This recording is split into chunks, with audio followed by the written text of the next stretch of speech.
LD बाबा classes में आपका स्वागत है। दोस्तों, आज की क्लास में हम बीपीएससी टीचर वैकेंसी टीआरई 4 के लिए भूगोल का कुछ इम्पोर्टेंट क्वेश्चन लेकर आए हैं, जिसे आप ध्यानपूर्वक देखिएगा, सुनिएगा, समझिएगा।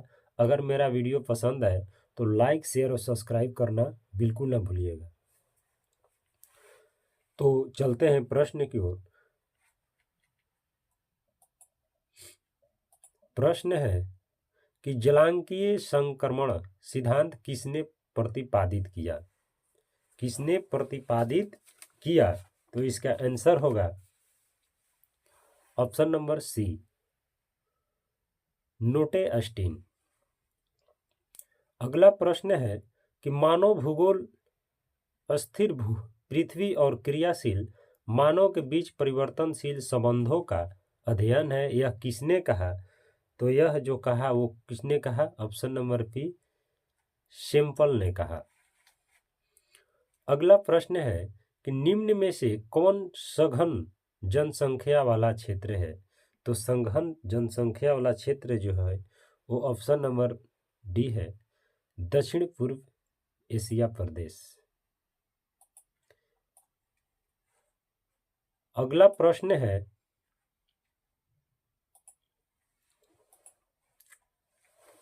कि किस वर्ष विश्व की जनसंख्या 6 अरब हुई?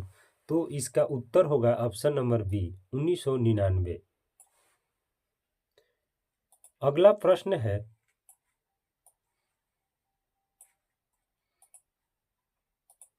विश्व में सर्वाधिक जनसंख्या केंद्रित है। सर्वाधिक जनसंख्या केंद्रित है, इसका उत्तर क्या होगा? तो इसका उत्तर होगा ऑप्शन नंबर सी, मैदानी प्रदेशों में। क्या होगा? मैदानी प्रदेशों में। अगला प्रश्न है किस प्रदेश में रबड़ के पौधे पाए जाते हैं? किस प्रदेश में रबड़ के पौधे पाए जाते हैं? तो इसका उत्तर होगा ऑप्शन नंबर ए, रोपण कृषि प्रदेश। अगला प्रश्न है कि अंगूर की खेती कहलाती है। अंगूर की खेती कहलाती है, क्या कहलाती है? कि इसका उत्तर होगा ऑप्शन नंबर बी, विटीकल्चर कहलाती है।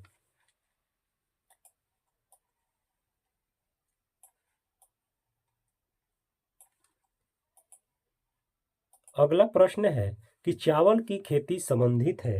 चावल की खेती जो है संबंधित है, किससे संबंधित है? तो इसका उत्तर होगा ऑप्शन नंबर सी, मिश्रित कृषि से संबंधित है। अगला प्रश्न है कि मानव का प्राचीनतम आर्थिक क्रियाकलाप क्या है? तो मानव का प्राचीनतम आर्थिक क्रियाकलाप जो है वो है ऑप्शन नंबर डी, आखेट एवं संग्रहण। अगला प्रश्न है कि एशियन कहाँ है? तो एशियन कहाँ है? तो एशियन जो है वो ऑप्शन नंबर सी, जर्मनी में है।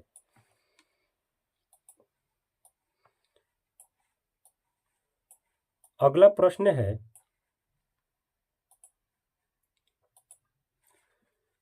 डैन्यूब जल मार्ग कहाँ अवस्थित है? तो डैन्यूब जो जल मार्ग है वो कहाँ अवस्थित है?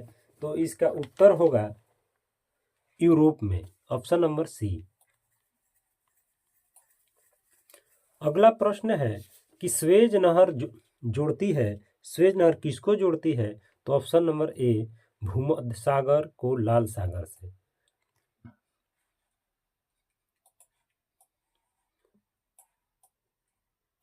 अगला प्रश्न है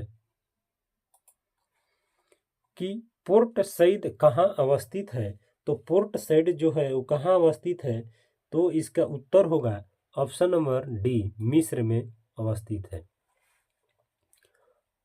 अगला प्रश्न है कि दो देशों के बीच वस्तुओं एवं सेवाओं के आदान प्रदान को कहा जाता है?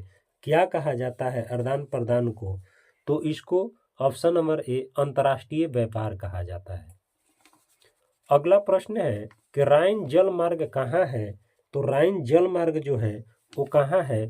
तो राइन जल मार्ग जर्मनी में है।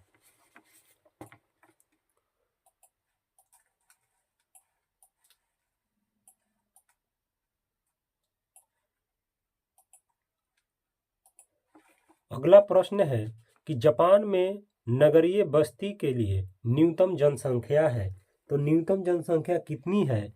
तो यहाँ ऑप्शन नंबर बी 20,000 है।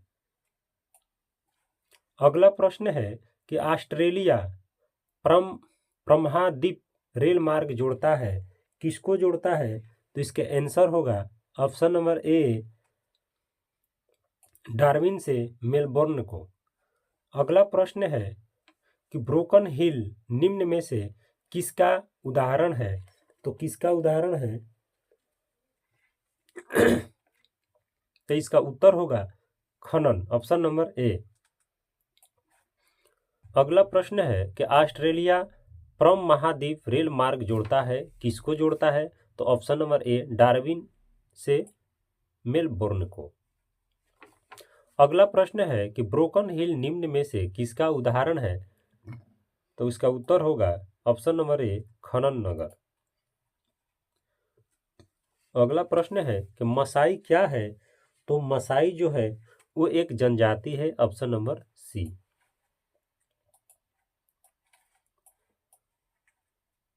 अगला प्रश्न है कि निम्न में से कौन तमिलनाडु का मैनचेस्टर है? तमिलनाडु का मैनचेस्टर कौन है? तो इसका उत्तर होगा ऑप्शन नंबर बी कोयम्बतूर। अगला प्रश्न है कि सुंदरवन किस राज्य में अवस्थित है? तो सुंदरवन जो है वो पश्चिम बंगाल, ऑप्शन नंबर बी में अवस्थित है। अगला प्रश्न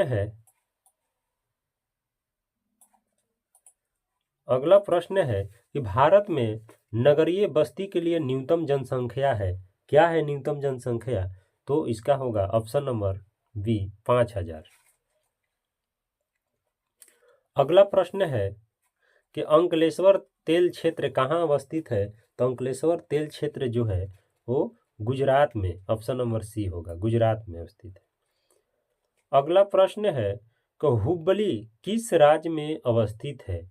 तो हुबली जो है वो किस राज्य में अवस्थित है? तो इसका उत्तर होगा ऑप्शन नंबर बी कर्नाटक राज्य में।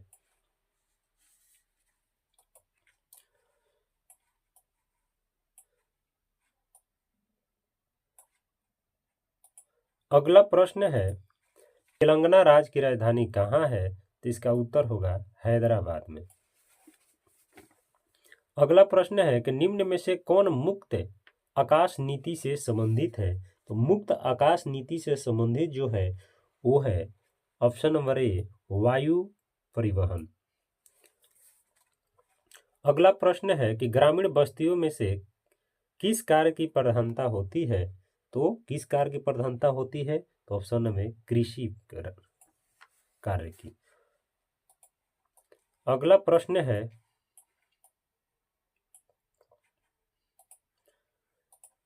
कि हरित क्रांति संबंधित है किससे है? हरित क्रांति जो है वो किससे संबंधित है? तो हरित क्रांति जो संबंधित है वो खाद्यान्न उत्पादन से है, ऑप्शन नंबर ए। अगला प्रश्न है कि उत्तर भारत में सिंचाई का मुख्य स्रोत क्या है? तो उत्तर भारत में सिंचाई का मुख्य स्रोत जो है ऑप्शन नंबर सी नलकूप है।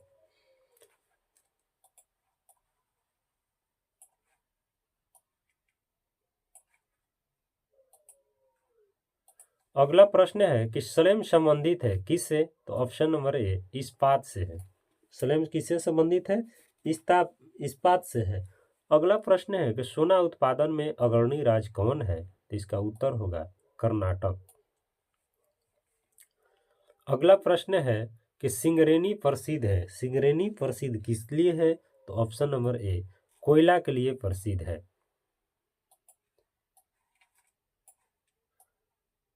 अगला प्रश्न है कि सोलापुर किस उद्योग के लिए जाना जाता है? तो सोलापुर जो है वो सूती वस्त्र के लिए जाना जाता है, ऑप्शन नंबर डी। किस के लिए जाना जाता है? तो सूती वस्त्र के लिए जाना जाता है। अगला प्रश्न है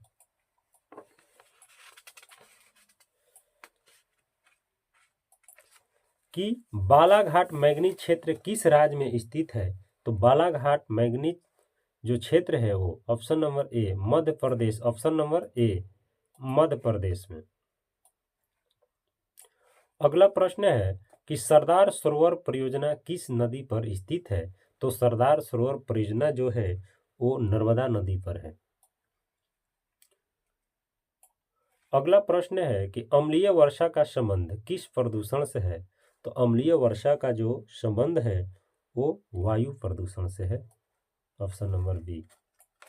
तो आज का क्लास हम इतना ही प्रश्न से समाप्त करते हैं। धन्यवाद।